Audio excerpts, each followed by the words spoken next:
Je m'appelle Jason, j'ai 29 ans. Je travaille pour une entreprise de journaux. Dernièrement, je suis devenu plus confiant dans mon travail et j'ai commencé à me sentir plus décisif en mentorant mes juniors. Je me suis mariée l'année dernière. Emily, qui elle est devenue assez populaire.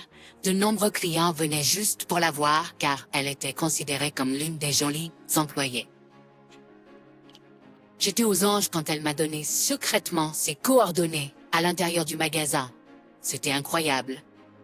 Nous avons eu des conversations informelles pendant ces shifts, mais je ne m'attendais pas à ce qu'Emily s'intéresse à moi. Tout s'est bien passé à partir de là. Bien sûr, en raison du travail, des rendez-vous fréquents n'étaient pas possibles, mais nous sommes restés en contact étroit et je me suis assuré de visiter le magasin chaque fois qu'Emily travaillait. Pendant nos jours de congé, j'ai passé autant de temps que possible avec elle.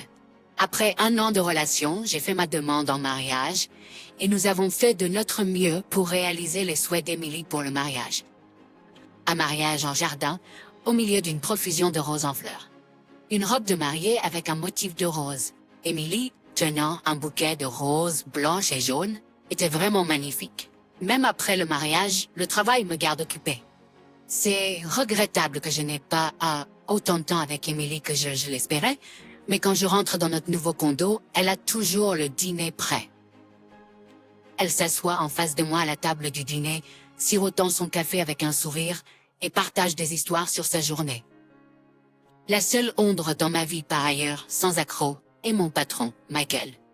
Michael est mon superviseur depuis qu'il a été transféré dans notre département il y a 5 ans, et notre relation n'était pas mauvaise au début. Nous avions une confiance décente en tant que patron et subordonné.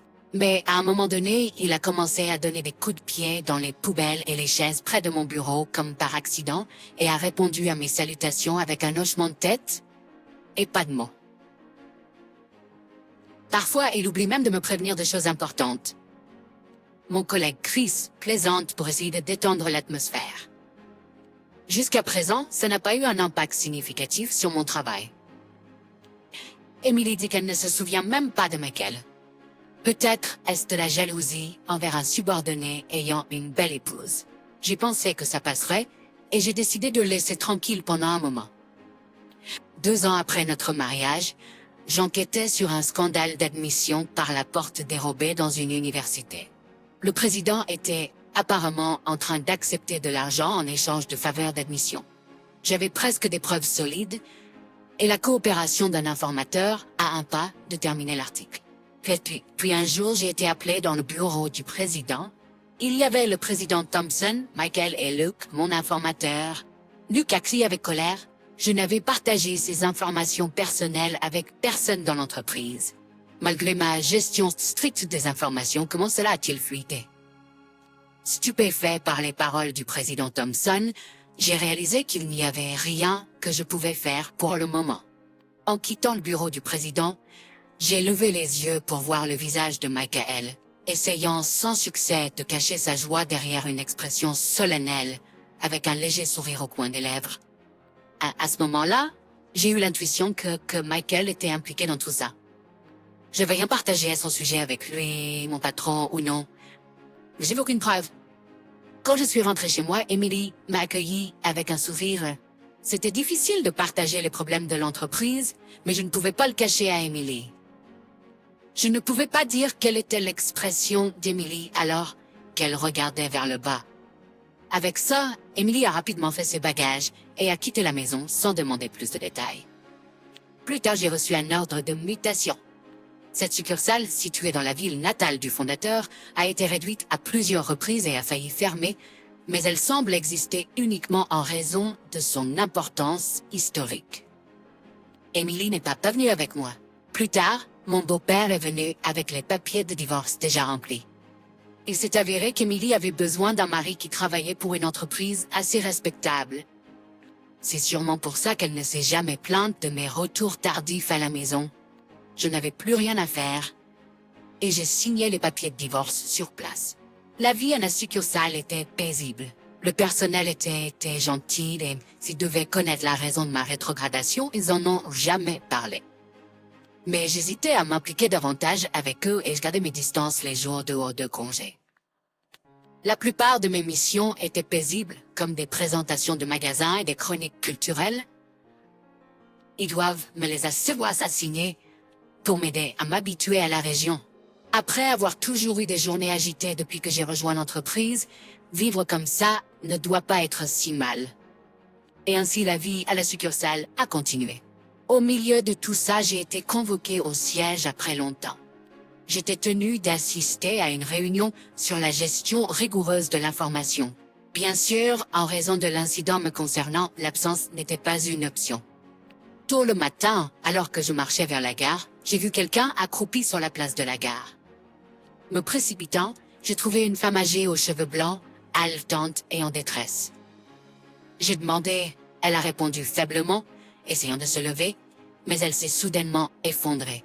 Je l'ai soutenue, mais elle semblait avoir perdu connaissance. En la couchant, j'ai appelé une ambulance. La voix de l'opérateur m'a aidé à reprendre un peu mes esprits. Suivant les instructions de l'opérateur, j'ai commencé à faire des compressions sur sa poitrine. La poitrine de la vieille dame s'enfonçait sous la pression, ce qui m'a rendu anxieux. Je me souvenais qu'on m'avait appris à le faire, mais sa conscience et sa respiration ne revenaient pas. J'avais peur que son corps fragile se brise. Pourrait-elle mourir ici devant moi? Un soulagement m'a envahi en entendant le son lointain d'une sirène. Les larmes se mélangeaient à la sueur, créant un désordre sur mon visage. On dit les ambulanciers arrivaient. Je suis monté dans l'ambulance et j'ai expliqué la situation.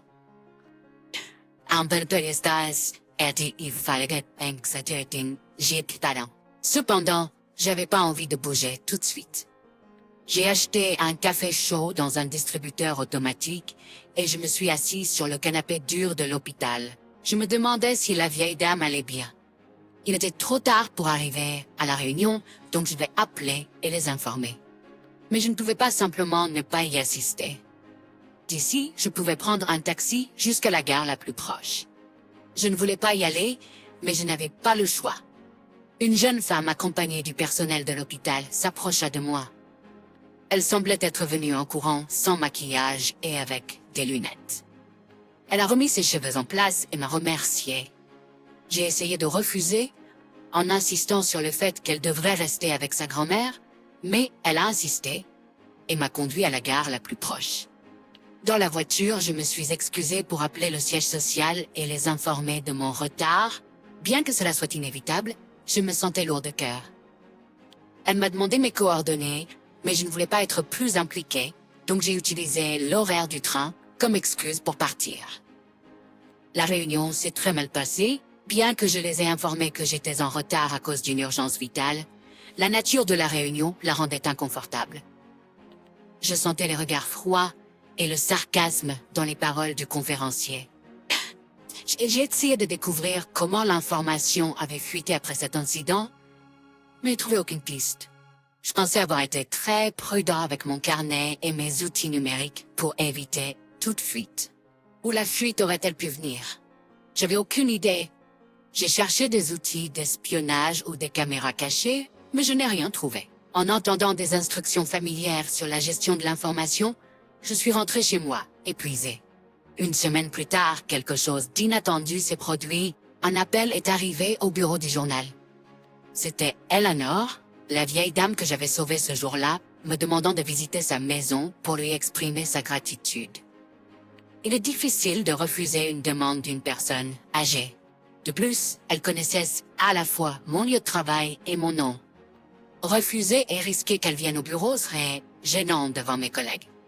J'ai accepté de lui rendre visite lors de mon prochain jour de congé. L'adresse qu'elle m'a donnée m'a conduit à une maison de bon goût. Le jardin bien entretenu semblait refléter le caractère de ses habitants. En sonnant à la porte, j'ai entendu des pas rapides et la porte s'est ouverte. Rachel, la petite fille que j'avais rencontrée à l'hôpital, m'a accueilli avec un sourire radieux. Contrairement à ce jour-là, elle avait ses longs cheveux magnifiquement coiffés et portait une robe bleu ciel. Elle portait probablement des lentilles de contact aujourd'hui. Elle ne portait pas ses lunettes. Elle m'a fait entrer, où la grand-mère était confortablement assise sur une chaise dans le salon. J'étais inquiet car elle n'était pas autorisée à sortir, mais elle semblait plus en forme que je ne l'imaginais. Elle semblait être une personne âgée, joyeuse et charmante. J'étais vraiment soulagée qu'elle ne soit pas morte juste devant moi. Pendant que je pensais à cela, Rachel a apporté plat après plat. Purée de pommes de terre, poulet braisé et légumes marinés. La table ressemblait à celle de ma famille lors d'une occasion festive, ramenant des sentiments nostalgiques. Emily préparait habituellement des plats de style occidental, et depuis notre séparation, j'avais surtout mangé à l'extérieur, au prix de la restauration rapide, donc cela faisait un moment que je n'avais pas mangé de la nourriture faite maison. Je l'ai déclinée, mais la marque qu'elle offrait a piqué ma curiosité. Avec un geste théâtral, Rachel a sorti ma carte de visite de sa poche. Elle a ri malicieusement, tout comme sa grand-mère.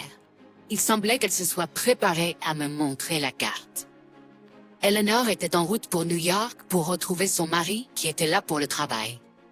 N'aimant pas l'agitation, elle vivait habituellement ici, mais elle le visitait sur un coup de tête. Mais des incidents comme celui-ci ne prêtaient pas à rire. La nourriture et le vin étaient délicieux, et je me suis laissé aller. Eleanor et Rachel étaient de garde, et avant que je m'en rende compte, tout partageait. Ma rétrogradation due à la fuite, mon abandon rapide par ma femme que je pensais aimer, et la réalisation qu'elle ne m'a probablement jamais aimé. Eleanor m'a regardé et a dit « Pourquoi ne pas les amener tous les deux devant la justice ensemble ?» Ensemble, je me suis demandé qu'est-ce qu'elle voulait dire. Eleanor, en tant qu'Avenger, c'était peut-être une pensée étrange. Semblait impossible.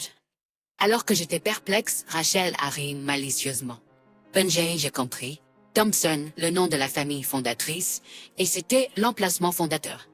Donc ça voulait dire... Ils se sont regardés et ont ri, mais Eleanor est rapidement redevenue sérieuse. Son mari, le président, détestait la malhonnêteté et avait dirigé le journal avec ce principe. Les personnes partageant ses convictions avaient construit l'entreprise. Maintenant, le fils d'Eleanor et le père de Rachel, le président Thompson, étaient aux commandes. L'idée de corruption dans une telle entreprise était intolérable pour eux. 2 mois plus tard, j'étais de retour au siège social. Michael, qui avait convoqué la réunion, est entré dans la salle de conférence. La colère a monté en moi alors que Michael faisait semblant de ne rien savoir. Il s'est avéré qu'il était celui qui avait divulgué les informations à l'université. Et c'était Emily qui devait informer de mon enquête. Michael et Emily étaient diplômés de la même université et avaient eu une relation pendant un certain temps. Cependant, Michael a épousé une autre femme. Il n'était pas clair si Emily travaillait au café dans le bâtiment du journal par coïncidence ou si c'était sa poursuite. Mais elle a sorti avec moi et nous nous sommes mariés. En coulisses, elle avait ravivé sa relation avec Michael. Alors que Michael crachait ses mots, la porte de la salle de conférence s'est ouverte et le président Thompson est entré. En souriant, le président Thompson a agité son téléphone portable et Michael, abasourdi, a baissé la tête. C'était une conclusion abrupte, mais il semblait s'être résigné à la situation. On ne m'a pas dit ce qu'il y avait sur le téléphone portable, mais il semblait que Michael avait plusieurs autres infractions. Suite au président Thompson, le directeur des ressources humaines, David, a escorté Michael hors de la salle de conférence. Une enquête devait suivre, avec des mesures disciplinaires à décider. Mr. Bluffing, actuel. Si vous êtes prêt à considérer ma demande, j'aimerais continuer à travailler à la succursale. De plus, rencontrer Eleanor Thompson et cet incident est arrivé parce que j'étais là. Tout n'était pas mauvais. En disant cela à voix haute, tous les regrets persistants concernant le siège social ont disparu. Je suis retourné à la succursale, continuant à couvrir des nouvelles locales réconfortantes. Eleanor Thompson, toujours en proie à une certaine paralysie, prenait souvent ses repas avec nous, rejoint par le président Thompson qui semblait s'inquiéter pour elle. J'ai commencé à sortir avec Rachel. Le président Thompson et Eleanor m'ont coincé. Je n'avais aucune intention de me présenter, ni cela ne semblait possible. Le problème est que Rachel est fille unique, mais je pense qu'une proposition devrait venir de moi, pas l'inverse.